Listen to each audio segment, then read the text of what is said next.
This printer was going to be thrown away.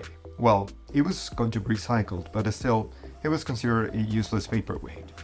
I got this printer about 15 years ago and used it for quite a few years.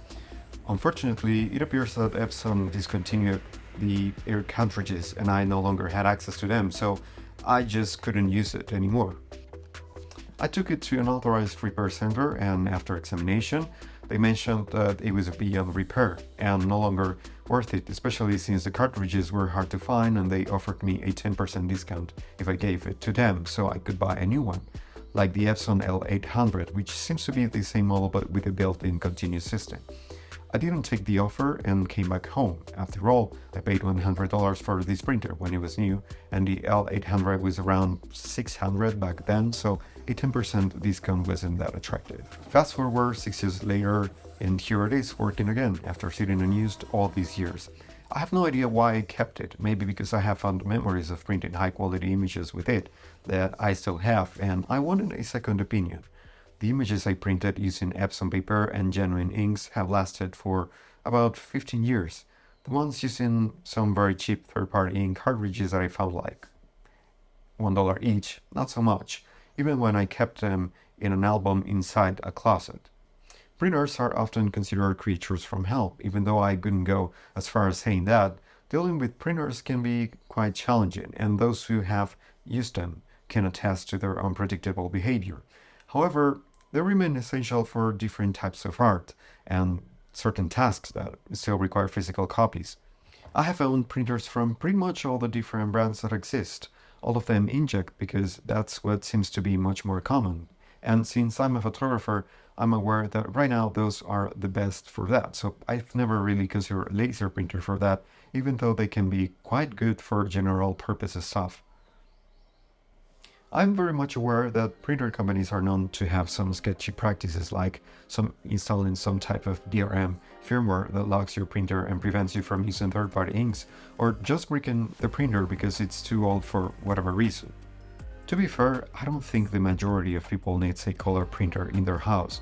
They're cheap and can be quite useful sometimes, but after reading a lot and having owned plenty of them from different manufacturers, I have realized that they do better as long as they're being used fairly often, like in an office environment, a photo lab, a business, or with someone that prints fairly often, like I do.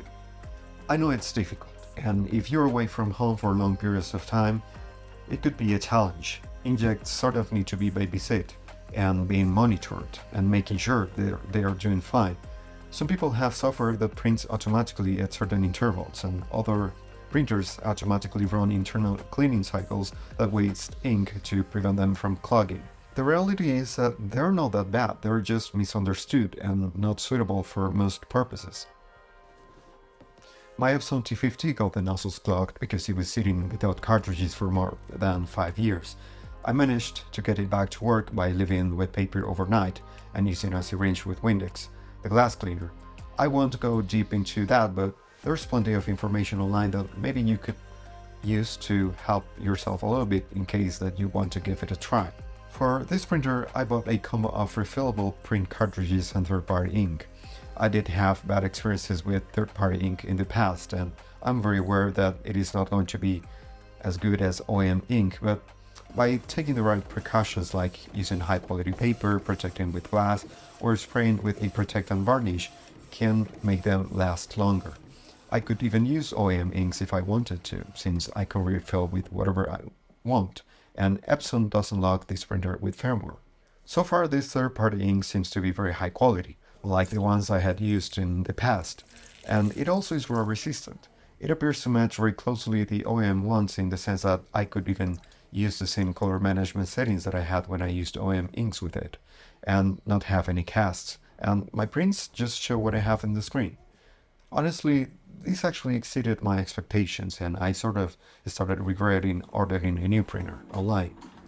See, before I revived this printer, I had already put my hands on an EPSON L8180 or ET8550 in the other markets.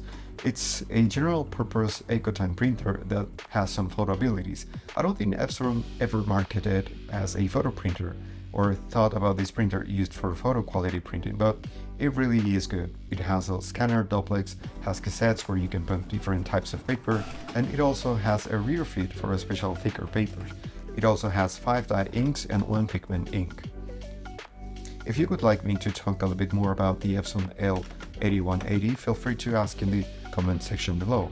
I've been using it for 6 months alongside the EPSON T50, and it has been incredibly fun to use. I've been printing documents, photographs, and even stickers with both, and I've had a lot of fun with that. There are some good resources online if you want to get into photo printing. I like Kit Cooper's channel and also Jose Rodriguez. Both have plenty of more information offline, communities, and written reviews where you can check more information.